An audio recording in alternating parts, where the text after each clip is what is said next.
Hello everyone और मेरे भाई बहनियों, कैसे हो आप सब। भाई बहनियों हमारे पहाड़ी लैंग्वेज में बोला जाता है। वीकेंड था तो हम लोग आराम से ही उठे। आजकल अलार्म की ज़रूरत नहीं होती क्योंकि हमारा अलार्म तो शानू है, वही सबसे पहले उठती है और अपनी टैं से हमें भी उठा देती है।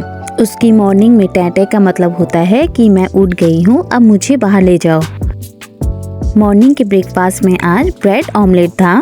पहले मैंने अपने हस्बैंड को बना के दिया ताकि वो खा लेंगे, तो फिर मैं खाऊंगी क्योंकि अब एक को शानू को भी देखना होता है। बट हस्बैंड ने कहा दोनों साथ ही ब्रेकफास्ट करेंगे, अपने लिए भी बना लाओ। तो मैं जल्दी से किचन में आई और अपने लिए भी मैंने ब्रेड ऑमलेट बनाए।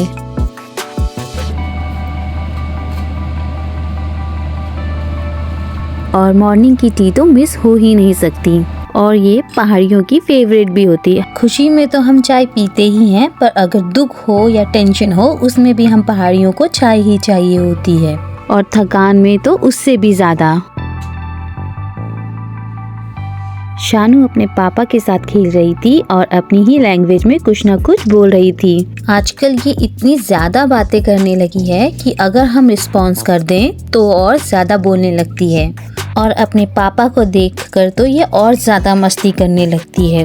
अगर पहाड़ी में कहूँ तो ये बलबलाहट दिखाती है बहुत ज़्यादा। ब्रेकफास्ट करते करते ही घूमने का प्लान बन गया था हमारा। पति देव तो मेरे पहले से ही रेडी थे, तो मैंने शानू को रेडी किया और जल्दी से अपने रेडी हुई। आउटिंग के लिए कहीं भी जाओ तो शानू को पहले से ही फीड कराना होता है और फिर जाके कार स्टार्ट करनी होती है।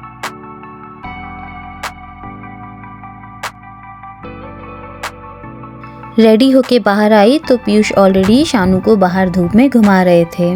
उसके बाद थोड़ी सी फोटोज क्लिक करी, वीडियोस बनाए, जो मैं कहीं भी जाने से पहले कैप्चर या शूट कर ही लेती हूँ। आज यूके का वेदर भी काफी प्लेजेंट था, ब्राइट सनशाइन थी, तो इसी वेदर में घूमने का मन भी करता है। हम कहाँ जा रहे थे ये मैं वहीं पहुँच के बताऊंगी, तब तक आप सब व्यूज एंजॉय करो।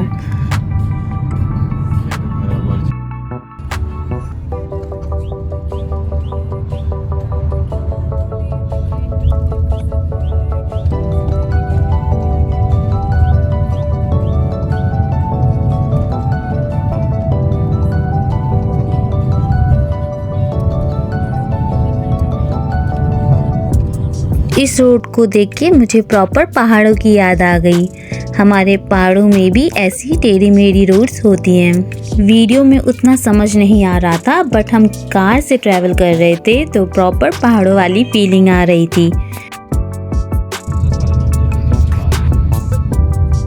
जैसे ही हम पार्किंग के लिए अंदर एंटर करने वाले थे तो देखा बाहर से ही पार्किंग फुल का बोर्ड लगा हुआ था, तो कार को सीधा ही ले जाना पड़ा और रोड के साइड में भी पार्किंग फुल थी।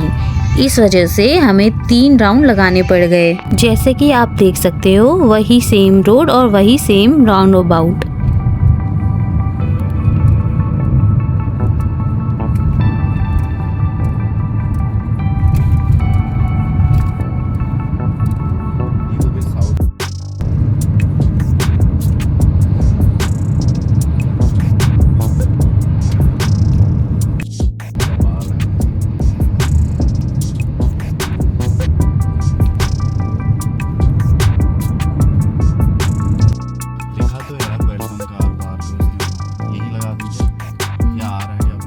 फाइनली 3rd राउंड लगाने के बाद पार्किंग अवेलेबल का बोर्ड लग गया था।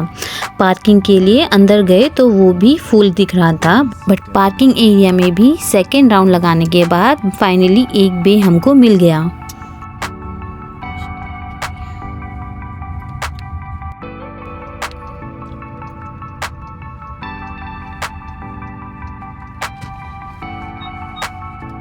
तो कार पार्क की और सानू का स्ट्रोलर निकाला, जिसका कोई फ़ायदा नहीं होता क्योंकि वो गोद में ही रहना अच्छा मानती है।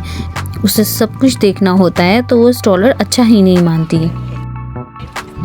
सो गाइस, हम आ गए थे बहुत ही खूबसूरत और शांत जगह पर जिसका नाम है वर्जीनिया वाटर लेक। ये जगह खासकर उन लोगों के लिए परफेक्ट है जो नेचर, ग्रीनरी, वॉकिंग और पीसफुल एनवायरनमेंट को पसंद करते हैं। और हम तो हैं ही पहाड़ी, तो हमने यही स्पॉट इसीलिए चुना। टाइम से अंदर ही थे तो सोचा क्यों ना आज थोड़ा बाहर जाएं।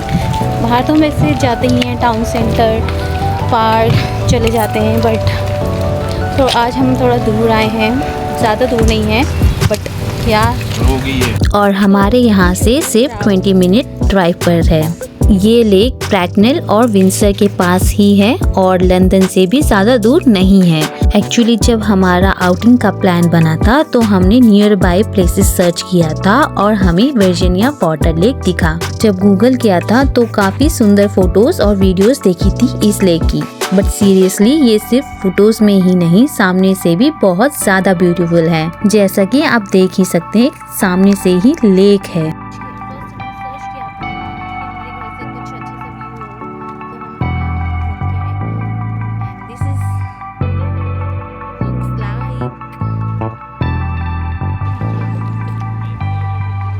वर्जीनिया वाटर लेक एक बड़ी आर्टिफिशियल यानी ह्यूमन मेड लेक है जो विंडसर ग्रेट पार्क का ही पार्ट है।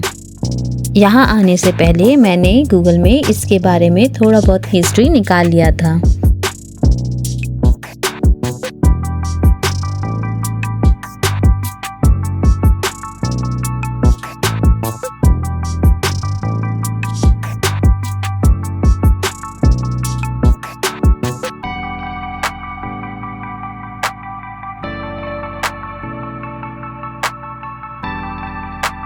मेरे हस्बैंड मेरी बेबी को डक्स दिखाने ले जा रहे हैं, देखते हैं कैसे रिएक्ट करती है वो भी।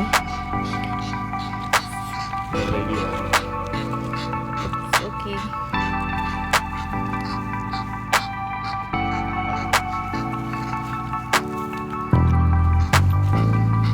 लेक के चारों तरफ वॉकिंग ट्रेल हैं जो लगभग 4.5 माइल्स यानी कि 7.2 किलोमीटर का है। ये एक बहुत ही पीसफुल और नेचुरल पिकनिक स्पॉट है। यहाँ पार्किंग, कैफेज और विजिटर सेंटर भी अवेलेबल हैं।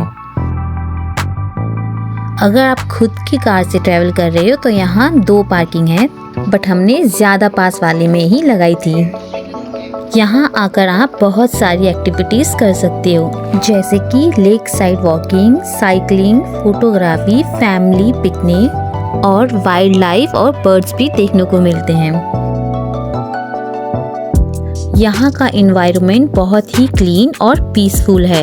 एक तरफ बड़ा सा लेक और दूसरी तरफ ग्रीनरी और जंगल एरिया है। ये एरिया लंदन से भी ज़्यादा दूर नहीं है। आई थिंक लंदन से अराउंड 1 आवर ड्राइव पर होगा।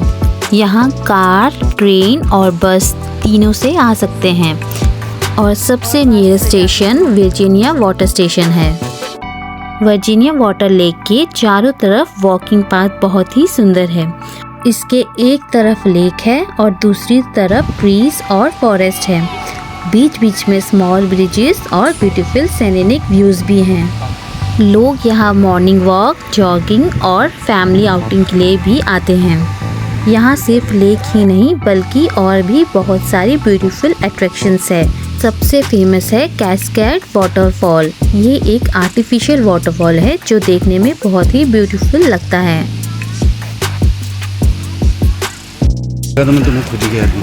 ये रोड देख के तो मुझे ऐसी फीलिंग आ रही है प्रॉपर पहाड़ों वाली, नहीं?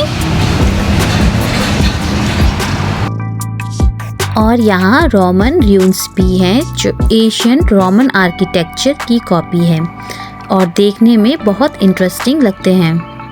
इसके अलावा यहाँ डेंस फॉरेस्ट एरिया भी है जहाँ नेचर का अलग ही फील आता है। मैंगो शेप जैसा दिख रहा है, नैनीताल में नहीं होता, ठीक ऐसा ही है।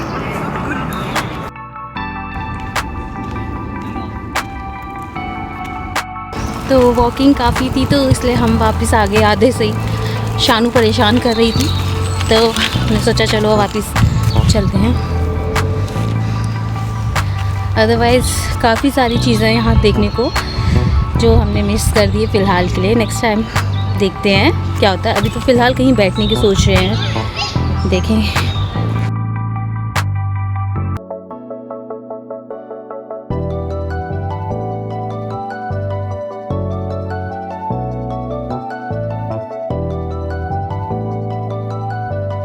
हमें यहाँ डक्स, स्वैन्स और बहुत सारे बर्ड्स देखने को मिले।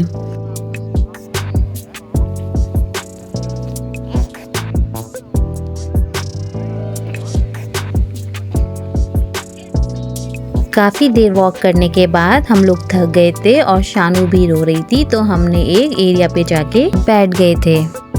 और अगर एक्टिविटीज़ की बात करें तो यहाँ picnic, photography, cycling, nature walk और फैमिली टाइम स्पेंड करने के लिए परफेक्ट जगह है।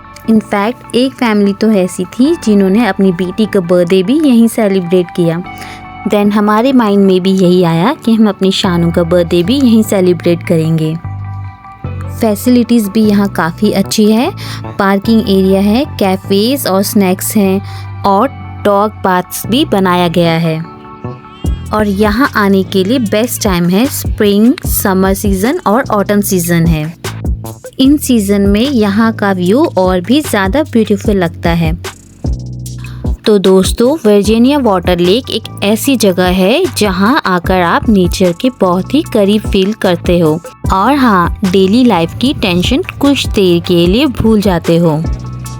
थोड़ा सा टाइम स्पेंड किया और फिर हम निकल गए थे पार्किंग पे करने के लिए। पार्किंग पे पहुँचे तो वहाँ ऑलरेडी भीड़ लगी थी। वैसे यहाँ का पार्किंग इतना कॉस्टली नहीं है। 1 आवर के लिए 3.50 समथिंग कुछ पे करना होता है। हमने 2 आवर्स स्टे किया था तो उसके अकॉर्डिंग हमने पे कर दिया था और हम निकल चुके थे अपने घर के लिए। सो गाइस, अगर आपको पीसफुल और ब्यूटीफुल प्लेसेस पसंद है तो ये प्लेस डेफिनेटली विजिट करने लायक है। And yes, this is my first long video. तो दोस्तों और मेरे पहाड़ी भाई बहनियों, अगर वीडियो अच्छी लगी हो तो लाइक, शेयर और कमेंट ज़रूर करना और सब्सक्राइब करना मत भूलना। Thank you. आज के लिए इतना ही। Bye bye.